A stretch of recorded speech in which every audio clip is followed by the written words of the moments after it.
après-midi et bienvenue. We're really pleased to see you here this afternoon. It is the second day and final afternoon of the conference, Discourse and Dynamics, Canadian Women as Public Intellectuals.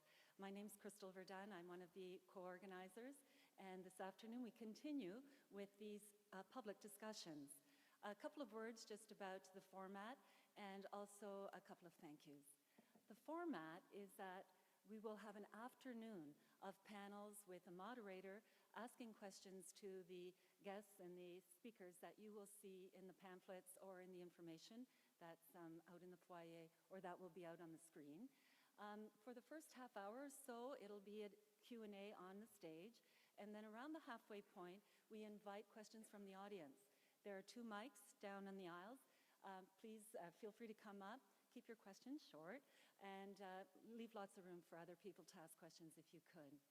We're really happy to have you here this afternoon. It's been an exciting couple of days, starting with Thursday night, the Walrus Talks, and then the academic paper sessions that we've had on Friday and Saturday morning, and now in the afternoon these public panel discussions. This would not be possible without your participation, without the kind of support that we've had from co-organizers and also from the Social Sciences and Humanities Research Council, our 2 universities, Mount Allison University and the University of Calgary, where we hope to repeat this phenomenon in 2 years' time, in 2016. So this afternoon, as you can see, our 2 first panelists on this first of 3 panels, Margaret Atwood and Natalie Panek, and hosting and moderating is Aretha Van Herk. And I'll turn the podium over to them. Thank you.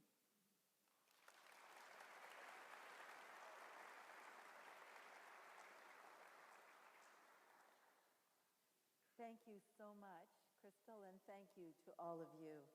We are fortunate today to have what I think are 2 of the greatest experts on our physical and our imaginative environment with us. Natalie Panek, who is a rocket scientist. I'm going to Mars with her. I've promised her. I'm going in her backpack. And Margaret Atwood, whose backpack I would like to be in all the time. I know that both of them need no introduction, and I'm not going to go on about it, but Margaret Atwood is the author, I think, of our Canadian imagination.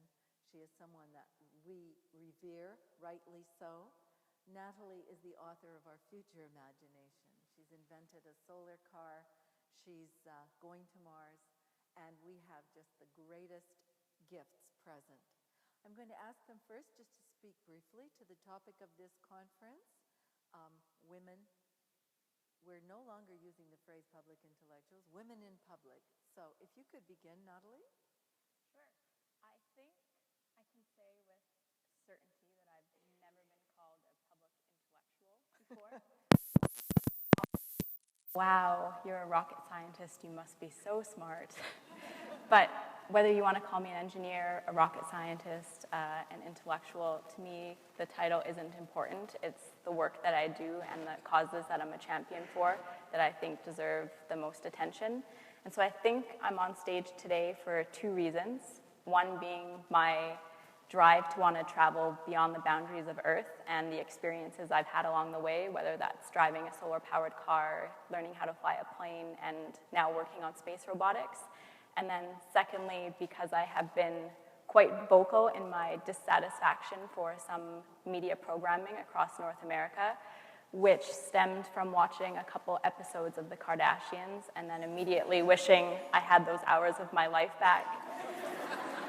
And then I began searching for women in the media who speak on the topics of science and technology. And there are some, like Zaya Tong, who hosts Daily Planet on Discovery Channel, or Jessie Combs, who hosts All Girls Garage. She's a custom car fabricator, or even Carrie Byron, who hosts Mythbusters.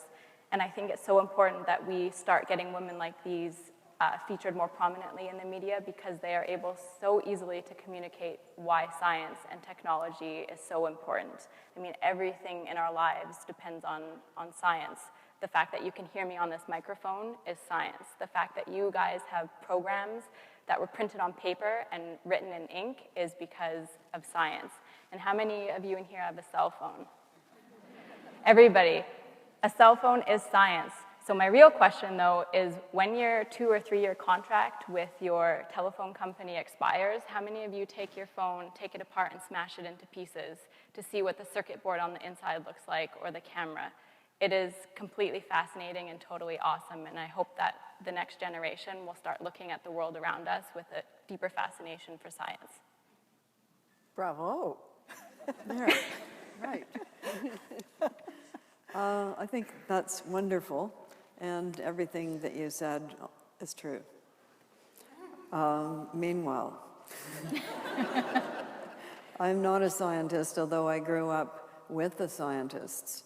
They were not engineers, they were the biologists, but now, of course, those two things have come together, and we have bioengineering.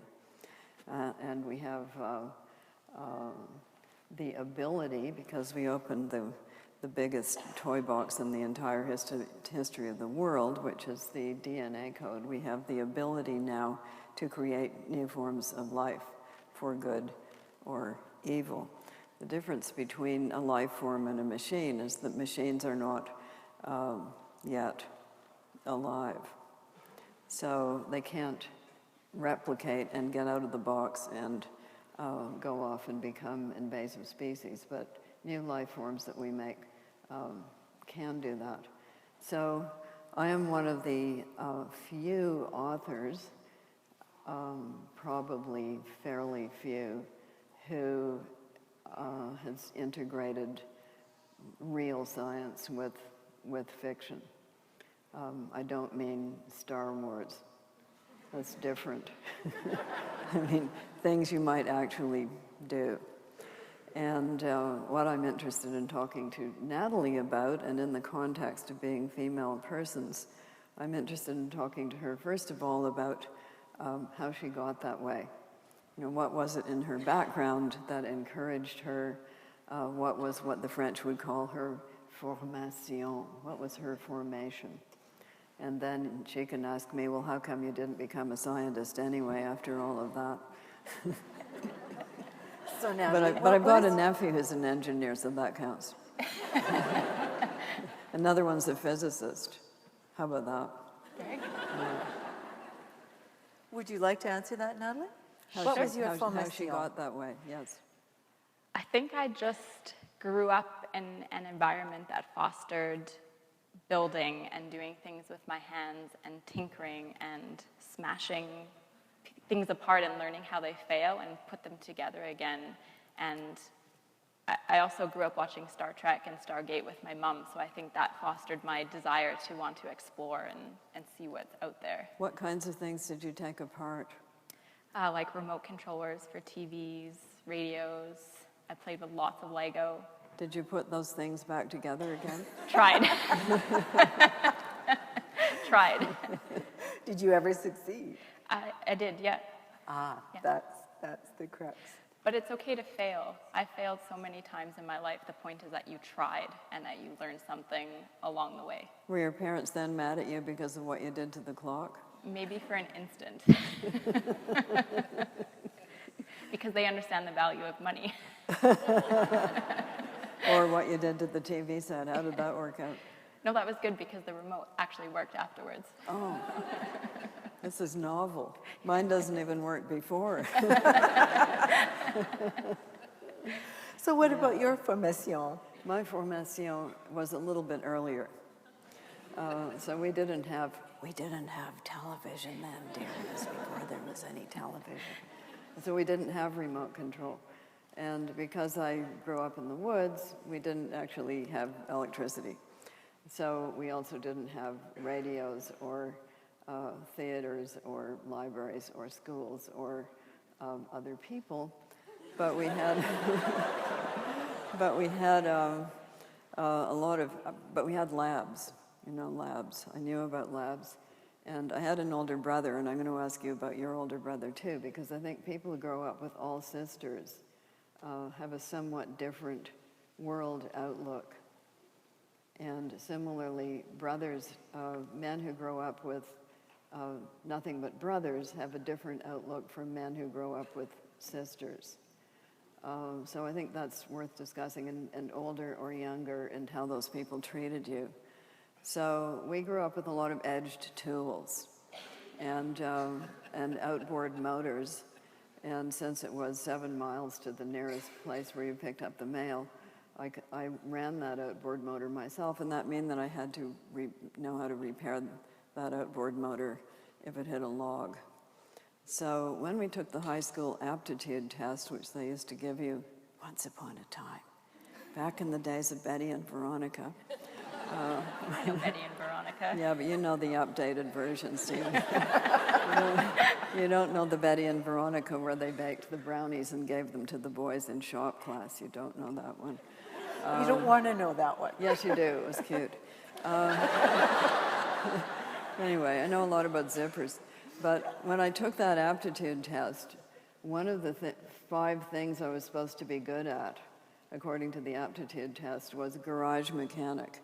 And I'm saying this just to make you feel at home. We're not among strangers. We didn't have Lego. There wasn't any Lego then. But we had something called Tinker Toy. Does anybody know what that is? It's with the rods and the spools. We had the primitive 1940s version of it. It was quite primitive, but it was still very instructive. And we also had a book called Rainy Day Hobbies. It's what you're supposed to do indoors when you couldn't go out. And that had a lot of things you could make with pipe cleaners. It was one of the frustrations of my childhood that nobody in my household smoked a pipe, so I couldn't get hold of any of these pipe cleaners. But I did it later. So what about teachers? Who encouraged you when you went to school? What about your older brother? What about your dad? I have an older brother and a younger brother, and 2 parents who took us out camping right after we were born, in the outdoors, playing in the wilderness, doing things with our hands, and just really developing a love for situations that were outside of our comfort zone. And I think that's so important to be teaching youth and the people in our lives, that it's okay to try something you don't know anything about at all. So the basis of this wonderful scientific curiosity that both of you have demonstrated is that for Natalie it was curiosity, for you it was necessity. No, not really. It was still curiosity. I mean, we weren't, we had lots of Spam. We weren't starving. I could never get the Spam key to work. Try an Science. axe. Try the axe. Try the screwdriver. If that doesn't work, try the axe. Stand back. Yes, Spam is really, really good when you're in the outdoors and have some bacon. Okay. That's when it's good. Could either one of you have invented Spam? No, I don't think so. We wouldn't have had the raw materials to invent the Spam out there. Well, you might have invented Spam. You probably could have got hold of some, whatever they put into the Spam. I don't know what they put in Spam. That's just it. But it was wartime, so we didn't ask. So the older brother and the parents. Yep. And then when you got to school, the teachers they either said, you're not a very ladylike person, or they said, You're too beautiful to be an engineer. is that what they said? I did hear Someone that. said that to you. adorable. Yeah. Nobody ever said that to me. Did you hear that? I wasn't trying to be an engineer. No one ever said that to you. No. I'm deprived. I had a really amazing physics teacher, though, who was a woman, and she knew physics inside and out, and she pushed us and she challenged us to learn and be competent, and I think that's what really drove me to want to pursue it further. So And you're how both old were you then when that was happening? 14 to 16. 14 to 16. I think that's a very, very important age. And we did lots of experiments, like playing with things. And Did you blow building stuff up? things. Blew stuff up, yeah. Did things you do with that waves. in the privacy of your own home or at school? No, at school. Oh, we did it at home. We had the kind of chemistry sets that would now be prohibited. So you're both saying that with opportunity, women can be as inventive and as curious about science as anything. Well, I don't think of women as a sort of homogeneous blob. I think that some men are not in any way inclined to these pursuits. They're inclined to quite other different pursuits, and they would never be interested in rocket science or blowing things up or any of those other kinds of things that we did. So I think it's an individual matter, but there are social pressures at different times that might take a person such as Natalie, had she been in the Betty and Veronica age, and turned her instead into some kind of domestic science chemist. She might have been doing that in 1925, since there wasn't any space-age rocket science anyway. But there is so much chemistry involved in baking. Oh yes, that's what my brother always said. Because he took to it. He had a stage of baking in which he and his best friend, they all were into the science, and they did sort of scientific baking. She didn't want to actually be in the kitchen to watch that, but it often came out all right. Did you eat it? Well, yes. Some of it. In the spirit of The experimentation. Christmas puddings. No, actually, they were actually quite good once they got. I mean, I had some failures at baking myself, so you can sympathize. Yeah. My mother said that she had to go out of the kitchen the first time I made a pie because she didn't want to be too critical. So, and I think that's important with parents, not sort of hovering all the time.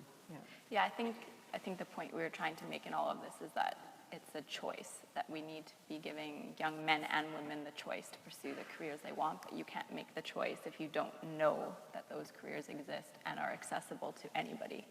Yeah, so rigidly gender segregated career choices, that's what we're against. Mm-hmm. That's what we're against. So I want you... Firmly against that.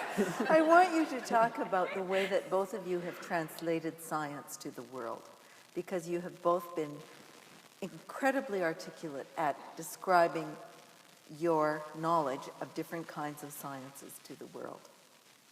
And I think that's made you, for instance, Margaret, I think have raised the awareness of the environment and all the questions that come with the way that we use and abuse the environment. And you, Natalie, have raised the questions of how we interact with not just our mechanical world, but the world beyond this solar system. I think it's about using the appropriate language and context for what you're doing. For example, I could tell you that at work I'm building a 1G self-supported manipulator that's going to replace orbital replacement units in space. Or I could tell you that we're building a robotic arm that works exactly like a human arm with a shoulder, an elbow, and a wrist that's going to change out broken parts on a satellite. Right? So it's a matter of setting it up for your audience and knowing your audience so that you can sell to them why it's important to them and why they should care about it as well. And they should care about what you're doing, because what you're doing is going to make it so that something will not fall flaming out of the sky and go through their roof. Exactly. Yeah, that's what I think. Very good. Yeah. It's for their own good. So your persuasion is coded in how well you can communicate the complexity of what you do to the public. Yes. Yeah, that's good. If you're talking to the public. If you're talking to another rocket scientist, you wouldn't say that. Right, but so then it's about knowing your audience. Yeah. How manipulative you are. That's because I'm a rocket scientist. That's good. She said that she's a rocket scientist. Very good. Okay. Would you like to tell us about the way that you interpret environmental questions? Let's talk about my deep background of interacting with the public. That's more fun. But I'll get to the other later. So I made my first public appearance in Miss Pickering's tap dancing class recital when I was 5 in 1945. And I remember it clearly because I was told backstage that if I didn't stop fooling around, I wouldn't be able to go on. But I knew that was a lie, because there were 3 cheese boxes decorated as drums, and we were going to tap dance on top of the cheese boxes in little sailor suits to the tune of Anchors Away, and I was on the middle cheese box, so I knew that they could not go on without me.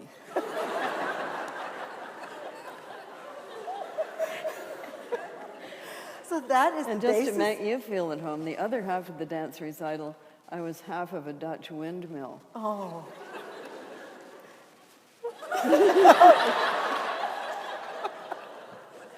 So confidence on stage is, I think, what we're talking about. But you have to have something to say.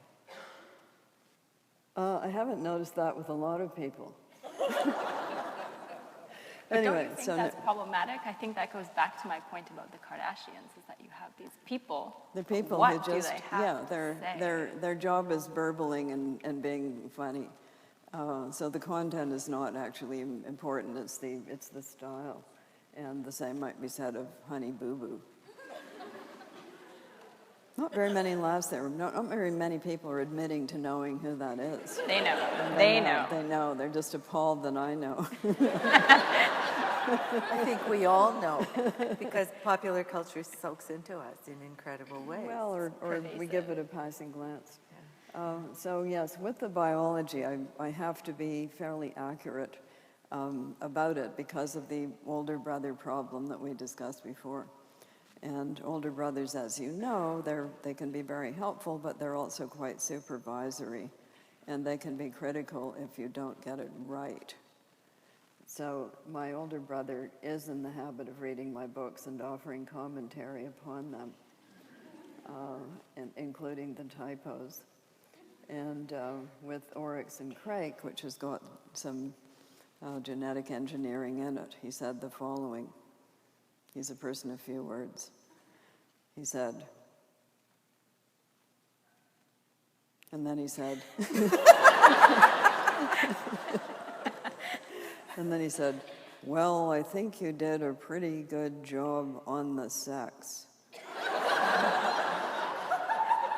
But I'm not so sure about the purring. The purring. The purring, the genetically manipulated individuals in the book have got the ability to self-heal through purring along the ultrasound basis of cats purring.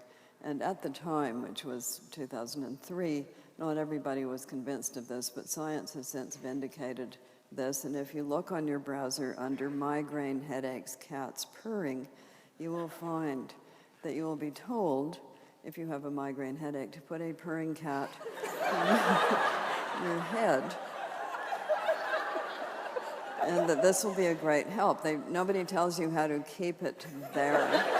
But this is something for the mechanical entrepreneurs to invent. I'm expecting the robotic arm that will seize the cat. Yes, seize the cat, encapsulate it, deposit it in a hat-shaped orifice, and then nature will do the rest. So I think my thing about, quotes, the environment is very short. It is that the environment isn't something that's out there.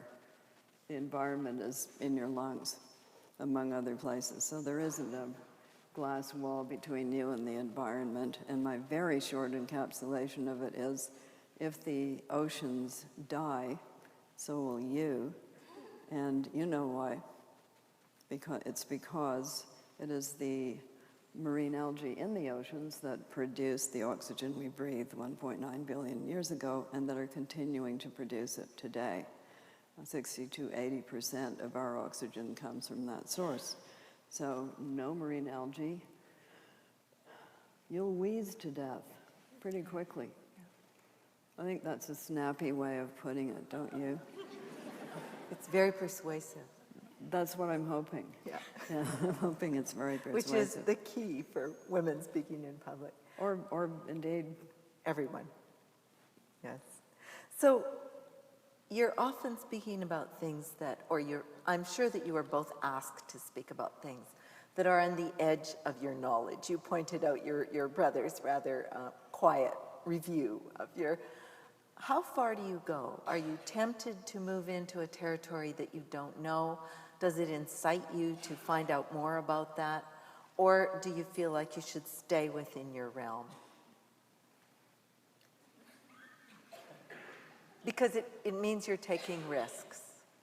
Yeah, I like risk. Typically, I'm not one who wants to give a wrong answer, but I do like taking a crack at answering something, and then if I don't know, having to go and figure it out. People do often ask me what the future of space is going to be, and that's a question that I can't give the answer to. So that's something that is on the limit of what I feel comfortable talking about, but it is exciting to imagine what it would be like and throw out what I think is possible in the next 20 or 30 years. So give us an example. Like gas stations orbiting around the Earth to refuel satellites that are broken down. And if you have a chance to talk to me later, do ask me about satellite servicing because it's really cool. More robotic arms in space that can service satellites that are in deep space, like the James Webb Space Telescope that'll be launched in 2018. People on Mars. Yeah. Tell me why we want people on Mars. I don't know if we necessarily want people on Mars, but we want to push the limits of exploration. So something in the realm of getting people somewhere else and setting foot on a different planet that we haven't been to. Why do we want to do that? That's how we learn about ourselves. Because how we it's push fun. the limits of Okay. knowledge. Yeah. I'm being too serious, Margaret. It's good. Well, if it isn't fun, people generally don't. If it isn't fun in some way, It's true. being the kind of species we are, if it isn't engrossing to us in some way, we generally don't do it.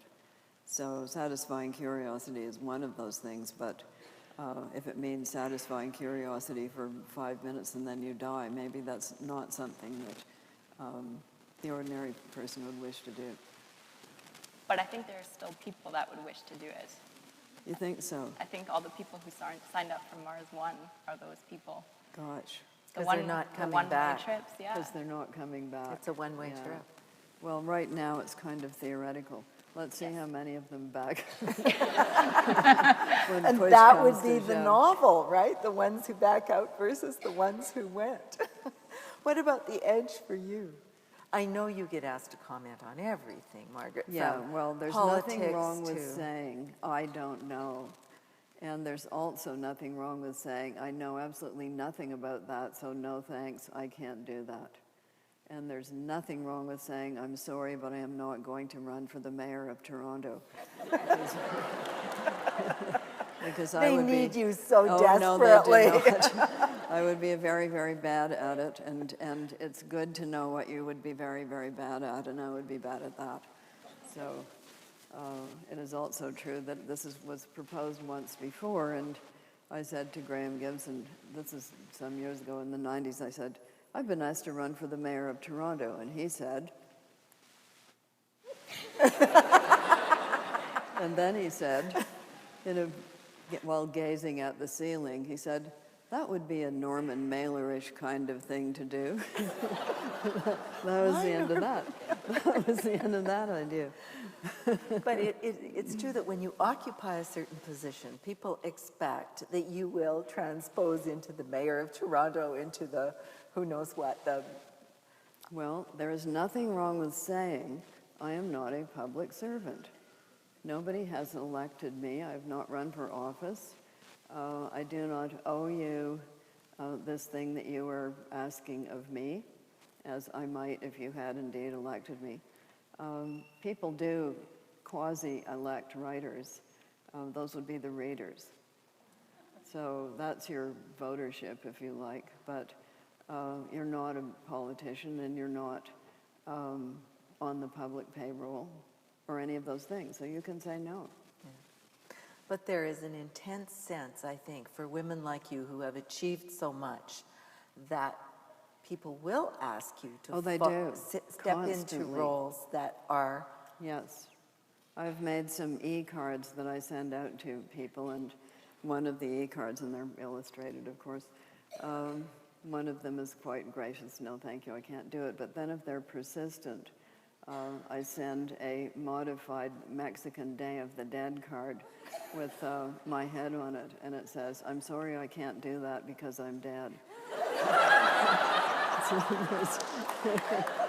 That's a good answer. Yeah, there's no reply to that. They never ask a third time. Yeah. They know you're lying, of course. Well, sort of, but it's a good metaphor. Yeah. Have you been asked to do something that was impossibly beyond your scope, Natalie? Yes, and I agree. I think it's okay to say no. People so often think that they have to say yes or that it would be rude to say no, but you have to do what's right for you in the end. Well, I think women have a particular problem because men don't have any problem saying no, and they often do so quite rudely. But women have that thing of being expected to be gracious and polite, and people can get quite angry at you if you, I'm sure you've experienced this. Many times. I'll help you with the e-cards. Oh, good. I can't believe it. That's free consultation. Wow. But the question, I guess, that we've been grappling with in this conference is women in public, women speaking out, women not so much as the public intellectual phrase, but the way that women perform their knowledge Or in the public. way that they get attacked for speaking out, or the way that people in general get attacked for speaking out. And one of the reasons that writers and artists are so often asked to do these things is that they do not have employers as such. So a lot of people might agree with them but be afraid to say those things because it could cost them their job. And that is a reality of life in our society. So a lot of people might say, they might say, I agree with you, but they're not going to get up and make the speech because that could get them in trouble. Mm-hmm. And I'm in trouble all the time anyway, but because I don't have a job. They can't fire I can't you. be fired. And that's why they're so often asked to do it. And it's also why when a dictator takes over, the first people up against the wall are usually the writers and the artists and any scientists they can't co-opt. So you occupy a contingent position, a very uneasy position. Tell me. You know this. You're a writer. Natalie, do you feel the same? I think it's a bit different for me, and I was talking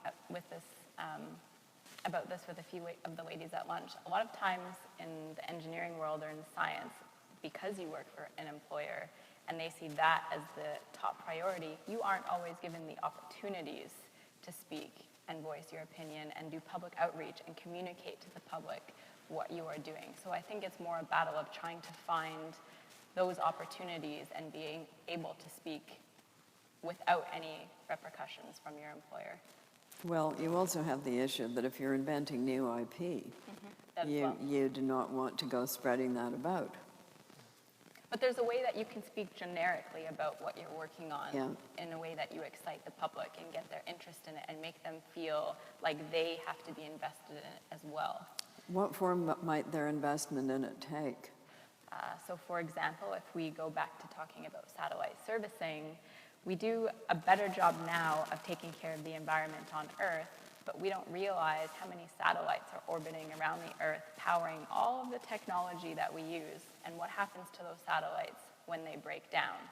So one of the things I like speaking about is the importance of servicing satellites and making satellites that have broken down functional again instead of letting them become debris, like the movie Gravity. Can they be recycled?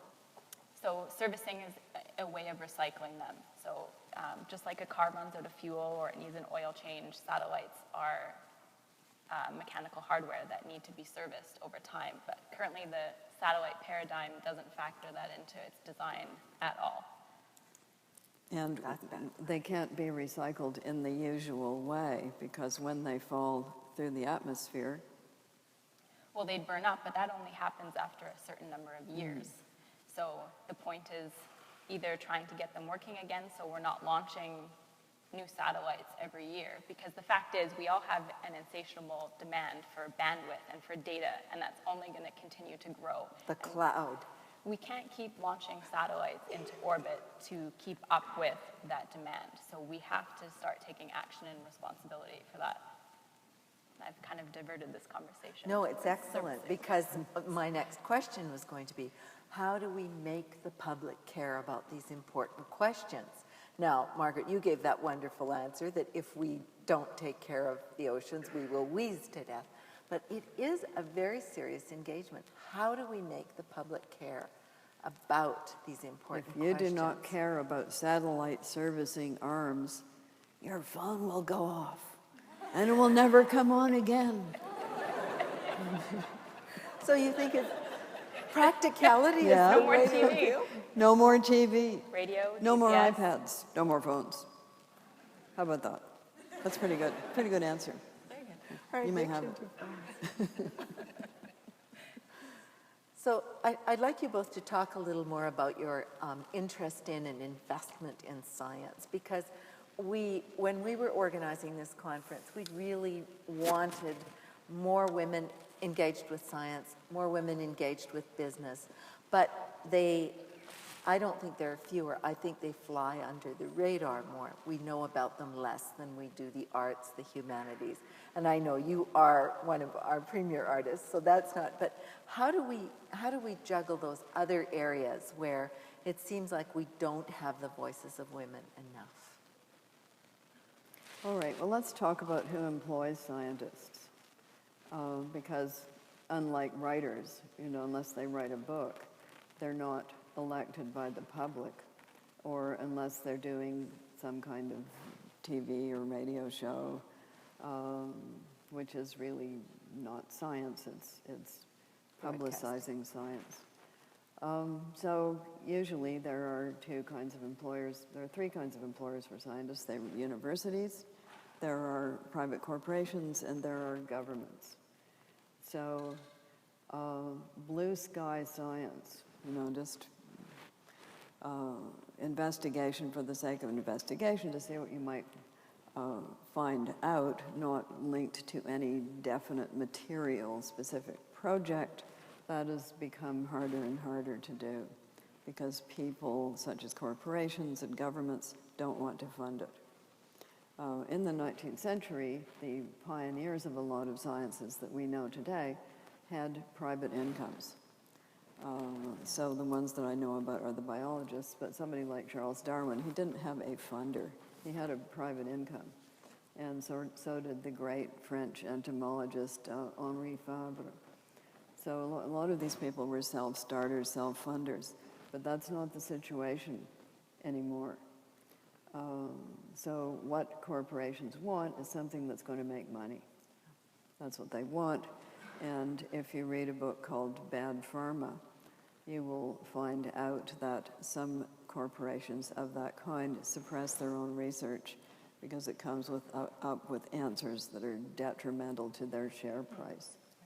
So this is a big problem in the whole world of science, and another big problem in government-funded science right here in this country right now is that the scientists that you pay for with your tax money, there's a difference of opinion as to who is actually employing those. It is the Canadian public in reality, but Stephen Harper thinks that they are his own private scientists and that he can tell them what they can say and what they cannot say. And a lot of your tax dollars are devoted to grand apparatus of bell jar over the scientists and what they can say and what they cannot say. And I think this is very, first of all, it's anti-democratic, but it's also very discouraging to people in the sciences. Evidence-based policy is what you really want in a government, but if the evidence is coming up with answers that they don't like, what is their reaction? Not to change the policy, their reaction is to suppress the evidence. And that's why they closed down the Pearl, and that's why they tried to get rid of the experimental lakes area, which they did not succeed in doing because there was a public outcry and people raised enough money and made enough other arrangements so that it stays open. Why is it important? Because it investigates what's falling out of the air into the water that you're drinking. That's why. And you, the taxpayer, have paid for it over a long period of time. And they wanted to just take that away because they don't want you knowing what's going into your water. So sorry for the that, political no, speech, but you asked, and that is...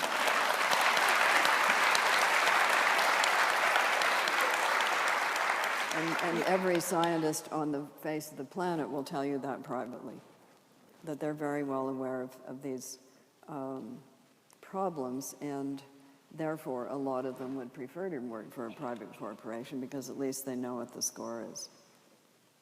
And I think it's so important, the point you made about private investors doing their own science, because I really think those are the visionaries who drive a lot of what's possible. Someone like Elon Musk, who founded PayPal, Tesla, and SpaceX, is one of those people. Or even the story you posted about the man building the hemp airplane. Yeah, a guy's building an airplane out of hemp. That just Does it hit fly? Twitter a couple. Well, Sorry, that was thing you a need- of course it's going to fly.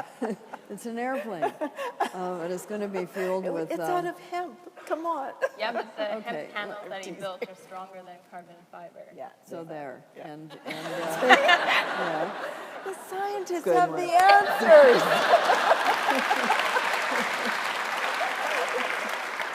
I knew And it. The it's scientists gonna have be- the answers. Well, they don't have all the answers. Let me be clear about science because I did grow up with them, and one of the things any real scientist is going to do is question any piece of science that comes along.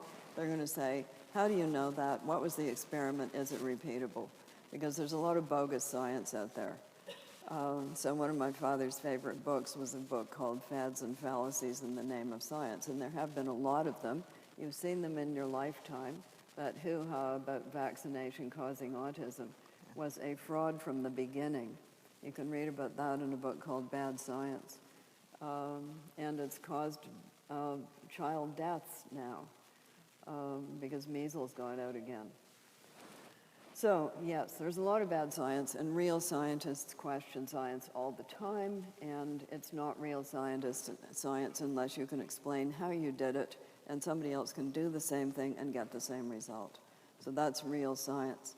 The other thing about science is that you can only do science with the measurable, tangible part of the universe. So that's what science is. Tennyson made a division between science and what he called wisdom, by which he meant wisdom. Of course, the neurologists are now into that too, but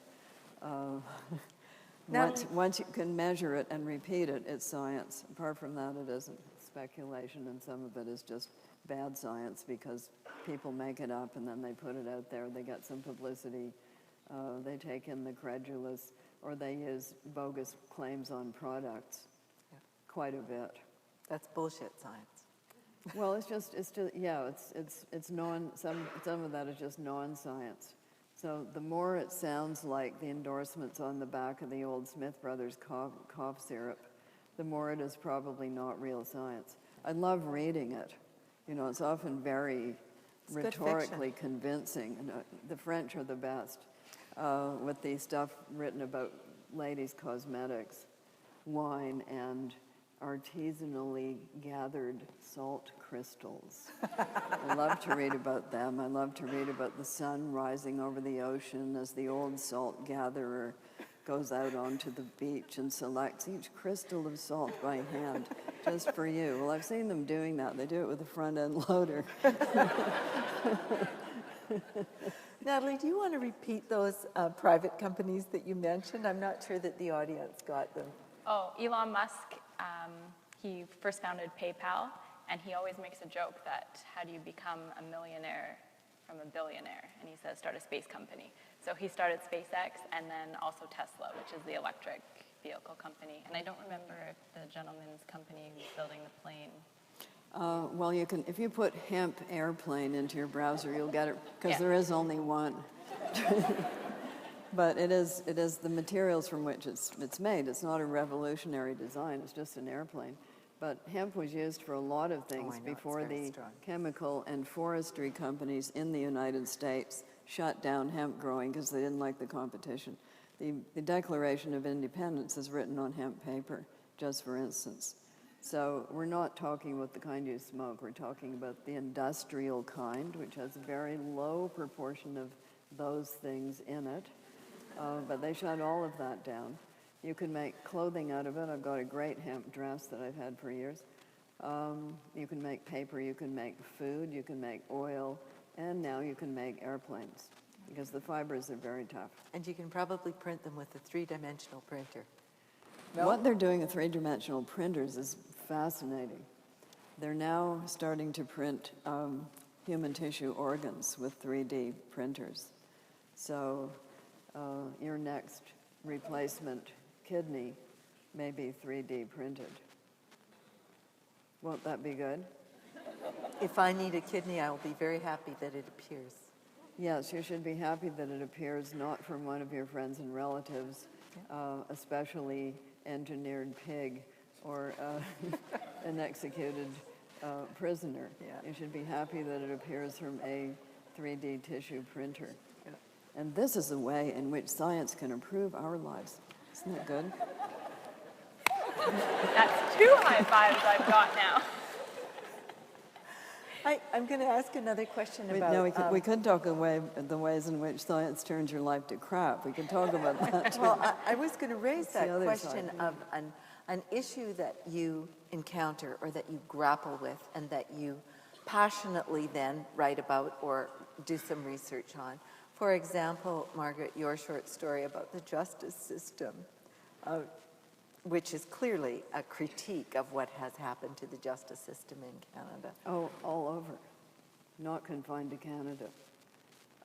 Well, okay, but that's a very, very long conversation, and it's not really about science. It's about how you, it's about prisons, which is something we never had when we were hunter-gatherers, because we didn't have buildings. So you didn't have a place where you can incarcerate people. And you didn't really have a criminal justice system in our sense of the term at all until you could build a place to put people in that they couldn't get out of. So the question of social justice. So then what are prisons for? So, and the whole, there have been a number of answers to that, you know, to punish people, to reform them, to teach them a profitable trade, to make them repay society for something bad they've done. That's a completely weird conception because, of course, the people doing the paying is you, the taxpayer. It's not the person in the prison. You're actually paying for them to be there. So in what way are they repaying? In what way are they paying for their crimes? So a lot of, I think this constantly has to be rethought because as we know right now, a lot of people are in the criminal justice system and really ought to be having psychiatric treatment. Of course. But my question is really, how do you, as public figures, engage with questions like that? I mean, obviously you wrote the story and then, but where is the entrance to that kind of issue that becomes key for you? I'm sure that we're all enraged at the Cardassians, but you had probably more motivation than that, Natalie. And you probably had more motivation than Harper's crazy. Okay, so the Justice difference law. between storytellers and scientists, no, let me come at that at another angle, because in order to communicate, you have to be a storyteller. And even as a scientist, you have to be a storyteller, and why is that? Because we evolved storytelling way back in the Pleistocene, and we didn't involve algebra till fairly recently. So it's no good trying to communicate with everybody using an algebraic formula that they will not understand. But children at the beginning from the age of 1, even before they can talk, understand storytelling. They understand that this happens, then this happens, then this happens. So storytelling is just a very, very old method of communication, and even scientists have to use it if they want to communicate their story to the public. Do you think we are losing the art of storytelling with the evolution of new forms of social media? New forms Twitter, of social media are another form of storytelling. It's just another platform on which we are engaging in an age-old human activity. So I don't feel any more threatened by that than, well, actually, let's say, a lot of people do feel threatened by that in the same way that illuminated manuscript makers were threatened by the invention of the Gutenberg press. And it is true that the invention of the Gutenberg press changed a lot of things. It changed who had access to, it improved literacy, no end, because there were all of these books that you could now read. What we do forget is that as soon as the press was invented, out poured a stream of sensational literature and pornography. What else is new? But So- the new platforms, there are new ways in which people will play with storytelling, but what you cannot obliterate is storytelling itself. Yeah. For scientists too. You recognize that as clearly as an artist does. So why is it important for women to have a scientific and technological knowledge? It's important for everybody, men and women. Exactly how I open this. Technology and science is pervasive in every aspect of our lives, and we need everyone to fundamentally understand and be scientifically literate. So that they know when they're being lied to. So they can That's question the basics. So they can information question presented to them. information and know when they're being lied to. That, for me, is the main thing.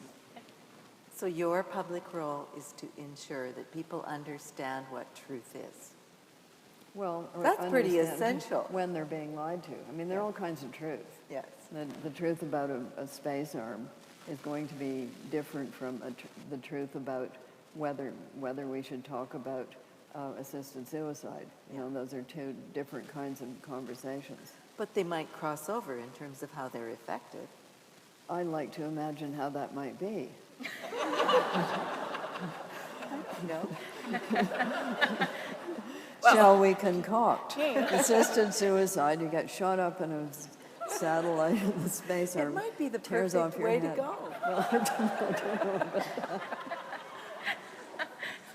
Okay, I'm going to ask one more question before we open it to the floor, because we can, of course, talk forever. Hostility to your public positioning. Have you encountered it? And do you think that artists and scientists who present to the public a different perspective often meet with hostility? And what do you do with that?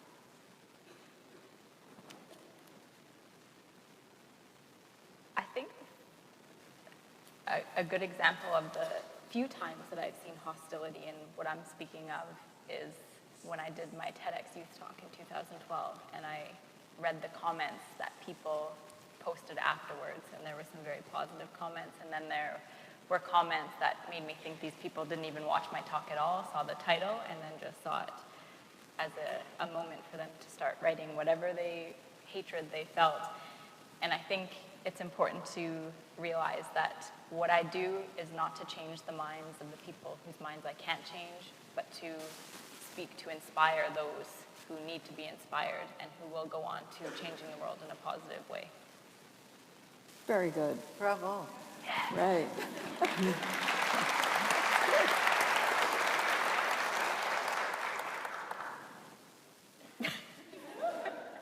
You don't have to answer. I don't have to answer. Remarkably little of that kind of thing from my fellow writers, with a few exceptions.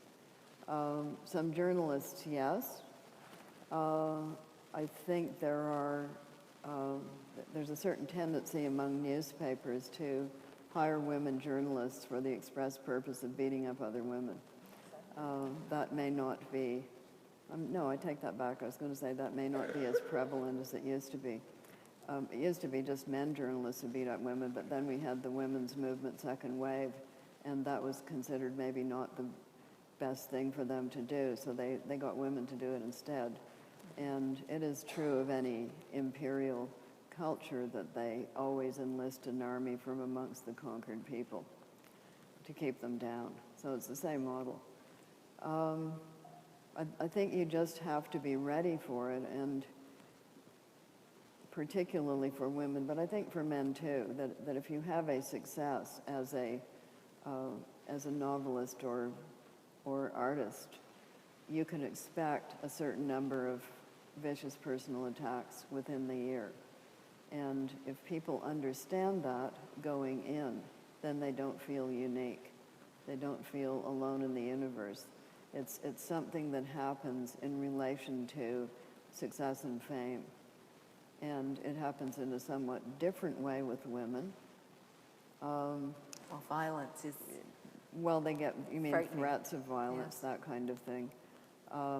Yeah, that always used to happen, but it used to happen via the letter box. So you'd open the letter and you would see the big block writing in blue and red pen with underlinings, and you thought, okay, here comes somebody who's going to be screaming, which they were. The internet has facilitated that kind of screaming, but it has also facilitated a lot of good things. It's like every technology we've ever made. There's a good side, a bad side, and an unexpected side we haven't even thought about. Yeah. So when they first came up with the internet, it was going to be this wonderful democratic thing. And in some ways it has been, but it's also been a really tippity-top surveillance system for governments. And that Watching every move we make, wasn't yeah. expected at the beginning. Well, I'm sure the audience has some questions, so I'm going to open it to the audience. But you will have to raise the house lights because I can't see a thing. I'm completely blind. Hi, Go terribly ahead. eager in the front, first up. I don't have a very specific question, more something I'm hoping you'd comment on because I think you're going to say what you're interested in saying no matter what. Adrienne Rich has a beautiful poem entitled Power that is about Marie Curie, who of course worked with radium and died of radiation poisoning. And in the poem, she writes about how with Marie Curie and the slow poisoning, that eventually her wounds came from the same source as her power as a scientist and because it's Adrienne Rich, presumably as a woman. And I'm just wondering if that idea of wounds and power sharing space resonates with you as folks who are interested in science and as women. That's a good question for you, Natalie. Thank you. I need time to think about that one. I don't know if you have anything to say immediately. Well, I think it would get us into a discussion of Adrienne Rich. And it would also get us into discussion of certain themes that were pretty prevalent in second wave feminism in the early 70s. So I think there are instances in which that is undoubtedly true. But it is probably, and I may be presuming, I think it is probably not true in the case of Natalie. Yes. Because what you're doing is not right now endangering your life. No, and I'm also wondering if it's more rare today. I think it's would have quite a been. lot more rare today. There were many generations of women who felt they had to choose between a vocation or a profession and what you might call a personal life. And that was true, I would say, until the 70s. You know, you could have either or. And it was even by law during the Depression and the war that if you were a woman with a job and you got married, you were just expected, certainly if you worked for the government, you had to retire. You had to withdraw so that a man could have the job, because there shouldn't be two job holders in one family. So there was that division, which I think is no longer the case, although I think a lot of women still have a lot of difficulty with time, allocations of time. And we hear a lot about the glass ceiling and why aren't there more CEOs of major corporations? And sometimes it's because the women don't want to live that life. They're good at what they do, they may even be brilliant at what they do, but they don't want to do it 24 hours a day. They're not as driven. And also, they don't have somebody else doing the private life part of life in the background for them. Frequently, they do not. Sometimes they do.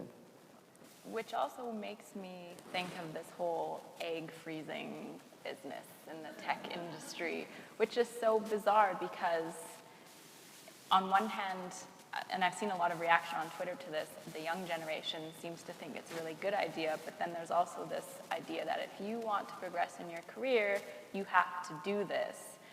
So I'm not sure why companies aren't just providing that funding generically for parents to choose to spend in any way they desire to support parenthood. Because not all women are going to want to freeze their eggs. Some women might want to spend a day a week extra home with their children and need the funding to support that. That could be so. Shall we talk about the time?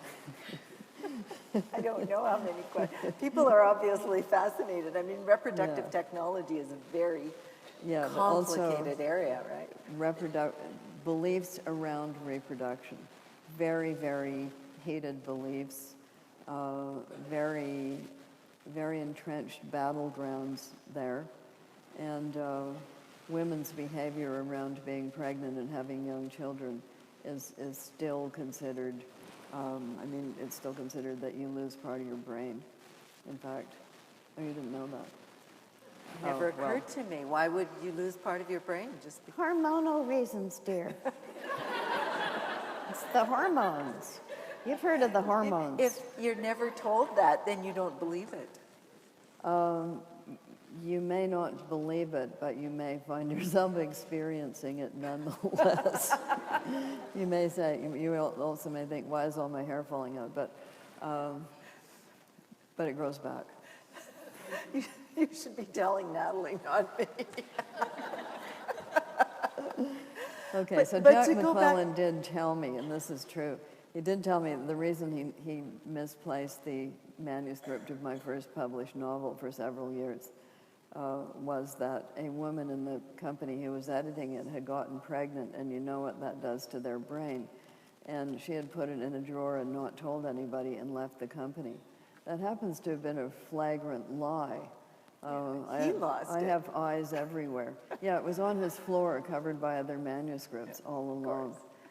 But those are the beliefs, you know, that you get pregnant, something happens to your brain, and this is probably what the companies are thinking. So let's not have that happen to their brains until later. So freeze the eggs, have their brains go that way later, after they've finished their project with the space arm or whatever. But And I then want we to go can back afford to the some- Adrienne Rich comment about when we gain a certain amount of power by virtue of achievement, does it also, is there a poison attached to that? That's an interesting question. An inner poison or a perceived poison? Probably perceived, I I would think think. perceived. Yeah. Okay, so in Jungian parlance, there are these figures. There's the WOM, which is the wise old man, and then there's the WOW, which can stand either for the wise old woman or the wicked old witch. We got a choice. That's true. Hi. I have a bit of an abstract question for you as well. I'm just thinking about Margaret Atwood's Mad Adam series and the instances of beings in it, like the Rakhunks and the Quakers and the Pigoons, that are these creatures or these beings who are set out for a certain purpose, but then sort of move beyond that and become more their own being outside of what was specified for them. And I was wondering what you feel about, I'm a little too tall for this microphone. I was wondering what you feel about the importance of adaptability and changeability for survival and success. Well, the importance of adaptability and changeability for survival. This is not something unique to human beings. It's just how evolution works. So if you've decided not to believe in evolution, tough. It is how it works, and it is. We're not the only beings on Earth who are being pushed by environmental forces one way or the other. We never have been. Life is, however, inherently conservative, by which I mean that it wants to stay the same if it can, because that's what creatures are used to. They change when changes in circumstances push them, and the two big drivers are climate change, which has occurred many times on this planet, and epidemic disease, which have also occurred many times on this planet, not only to us. So those are the big drivers. They're bigger than politics and wars. And survival of the fittest means only the fittest to survive that particular set of circumstances. It means nothing about being better. It means nothing about being inherently better. And just quickly to add to that, and maybe a less abstract approach, is I think we need to do a better job teaching youth how to adapt and how to be flexible throughout their formative years, because when you get to the real world, change happens and we fail, and oftentimes we don't have the skills to be able to deal with that. They say stormy seas make for skillful sailors. So send them all on Outward Bound? Or into space. Or into space. Well, I would let's stick with Outward Bound for the under 12s. Both good places to explore. Well, I don't know. There's less in space. There's less material in space. There's also fewer poisonous snakes, but there's less to work with. You know, that is the big problem. It's a lot of rocks, Natalie. There's a lot of rocks out there. Thank you both. This has been absolutely fabulous. It won't have escaped you that you're in New Brunswick, and issues around reproductive justice are huge. And you used the word last night when I was one of those very eager autograph seekers, Margaret, forced childbirth. And I was just wondering, in case the media happen to be picking up on this and you've got a platform and are speaking in public in New Brunswick, if you had any thoughts about the relevance of The Handmaid's Tale right now, right here, because some of my students will be reading it next week. Okay, so yes, The Handmaid's Tale was written in 1985. I am one of those people who do believe that people in politics or people making statements about how they think the world should be, I'm one of those people who believe that if they get the power, they will do those things. So I'm not one of those people who would have read Mein Kampf in the 1920s and said, oh, that Hitler, he's just fooling. You know, he's just funning around. He meant it. And when he got the chance, he did it. So I was hearing this kind of talk in the 80s that women should be in the home and be doing nothing but having children. I was already hearing that talk. And one of the questions I was asking myself is, okay, how are they going to make that happen? If these people get the power, how are they going to make women go back into the home? Because so many of them are out there running around doing Lord knows what all. So how to cram them back into the home and make them stay there. And all you have to do to achieve that end is to reverse about 100 years of social change, because you'll be right back in the 19th century with no reproductive information, no access to your own money, no ability to own your own property if you're married, none of those, no right to an education, none of those things. You'll be right back there. So that was one of the premises for the book, and the other set of premises for the book is that I would not put into it anything that people hadn't already done. At the time, as we know, there were 3 reactions to it. In England, they said jolly good yarn, because they'd done their religious civil war back in the 17th century. They weren't about to repeat it. In Canada, they said in their nervous Canadian way, could it happen here? And in the United States, they said, how long have we got? And that was in 1985. So we now know the answer to that. As it turns out, not very long. And things are being rolled back state by state in the states that are so inclined to do those things. You already have instances of women being chained to their beds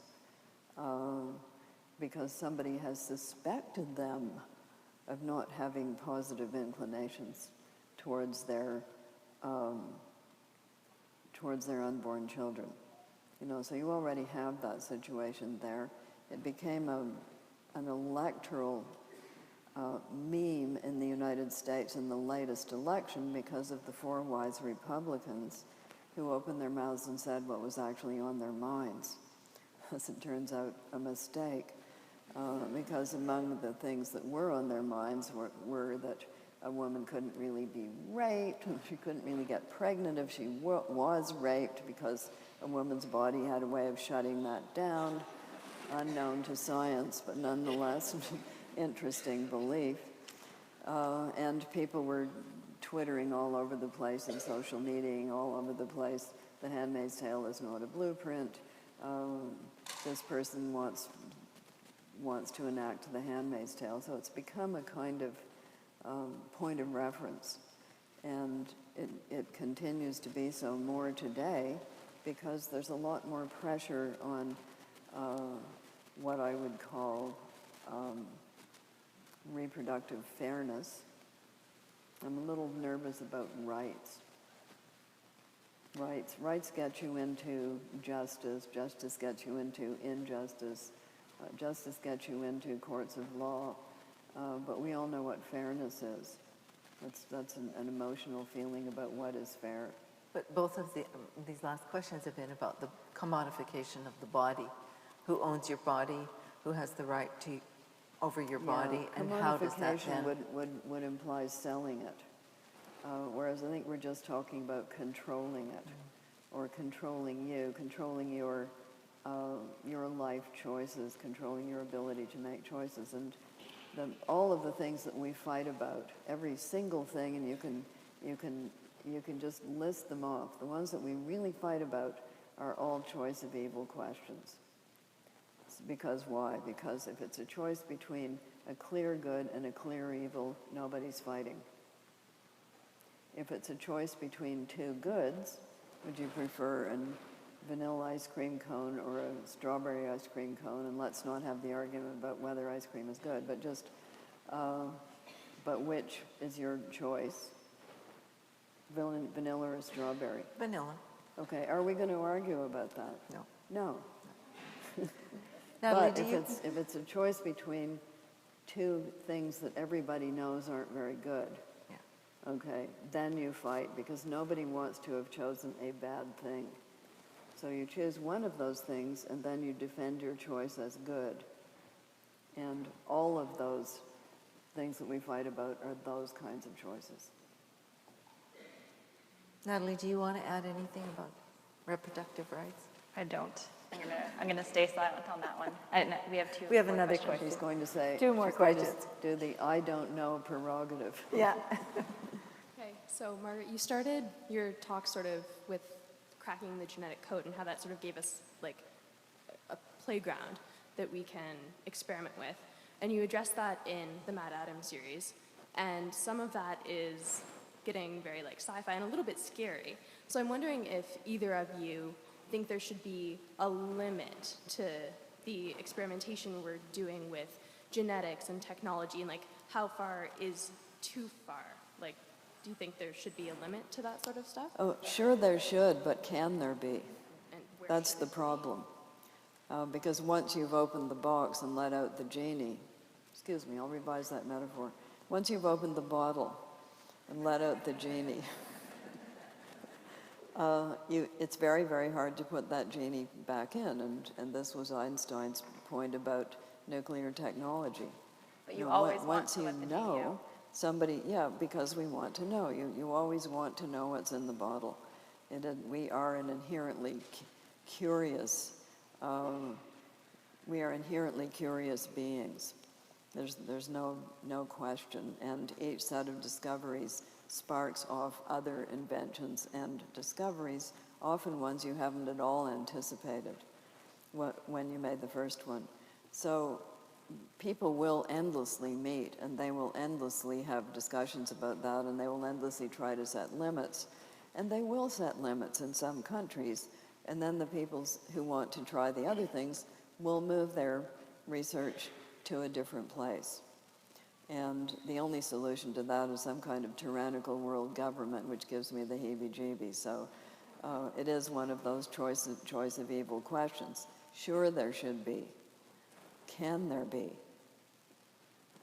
I took a theory of knowledge class when I was in high school, and one of the concepts in that course was art upsets and science reassures. And unfortunately, that's not the case. Science often disrupts and can also be reassuring.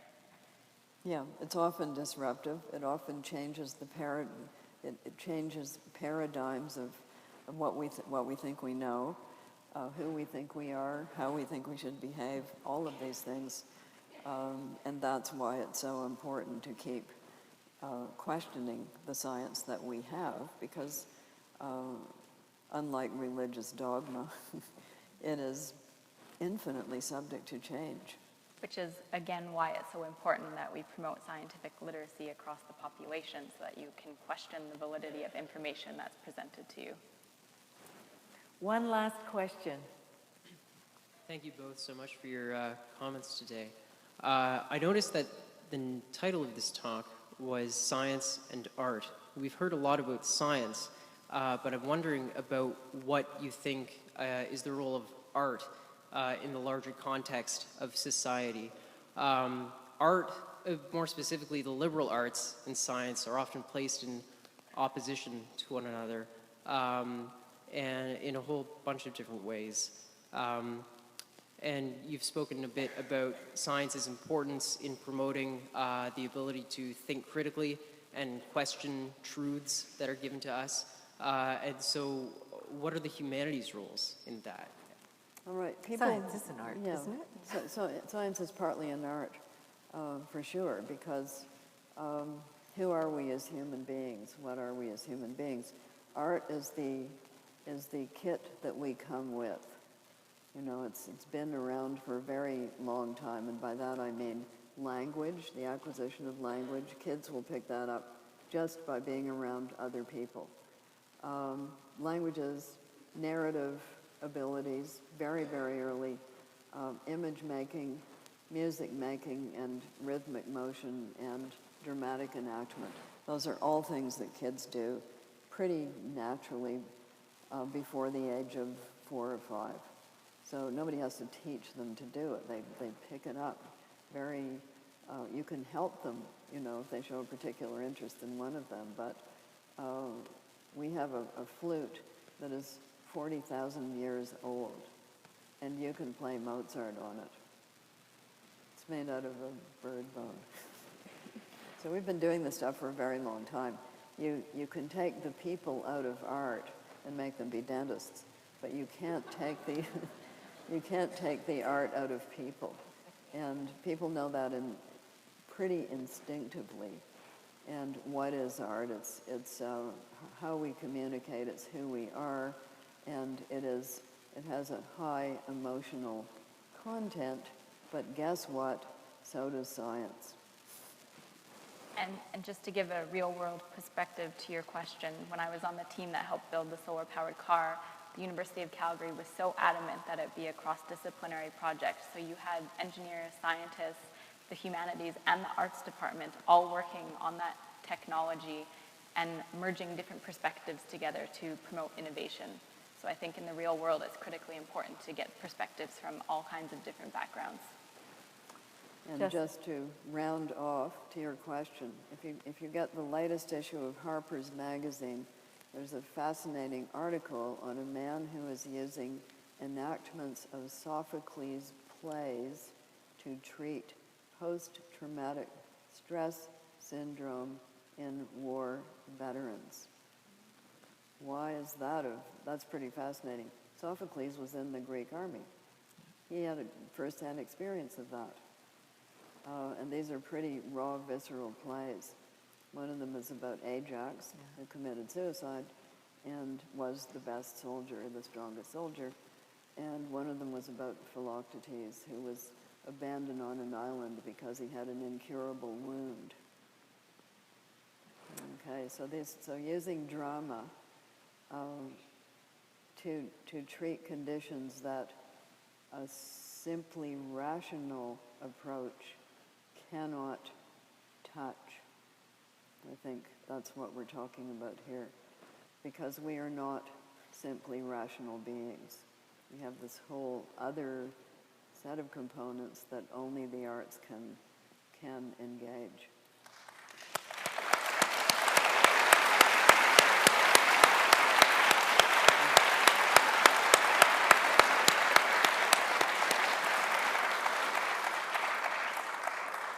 You have seen the most wonderful incarnation of health, science, and art. So please join me in thanking our guests again. Margaret Atwood's books are for sale, and we know that we're all going to go with Natalie to the moon soon. Well, perhaps. I'm not. Thank you so much.